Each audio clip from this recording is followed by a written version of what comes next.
দেখো, মাঝরাতে মা মেয়ে খিদে পেয়ে গেল। এখন টাইম হলো রাত 12টা। তো তোমাদের মনে প্রশ্ন জাগতেই পারে, রাত 12টার সময় কার খিদে পায়? আমার পায়, কারণ আজকে সকাল সকাল রান্না করে নিয়েছিলাম মাছের ঝোল আর ভাত। তো তার জন্য সকাল সকাল খেয়ে নিয়েছি, কারণ এই জন্য যে খারাপ হয়ে যাবে। তো এখন তো সব মহাজন শুনবে, পেট মহাজন শুনবে না, তাই ফ্রিজে চিকেন ছিল, চিকেনটা অল্প করে বার করে নিলাম। নিয়ে দেখো, মানে এক চাপানে মাখিয়ে এটাকে রান্না করে নিলাম, লাল লাল ঝাল ঝাল চটপটি চিকেন।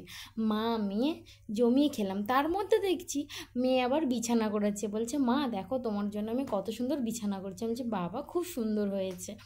তো তারপরে মেয়ে এইসব পাকামো মারছিল দেখে টেকে, তারপরে রান্না হয়ে যাওয়ার পরে খেতে বসে গেলাম। তো মেয়ে বলে দিচ্ছে এখানে কি কি আছে, ভাত, লেবু, চিকেন, ফ্রিজের ঠান্ডা জল, সেটাই আর কি মেয়ে বলছে। তো চলো খাওয়া দাওয়া করে নিই। তো ভিডিওটা ভালো লাগলে প্লিজ প্লিজ সাবস্ক্রাইব করে দিও চ্যানেলটাকে, আর লাইক কমেন্ট শেয়ার করতে একদমই ভুলবে না। চলো টাটা, আবার দেখা হবে নতুন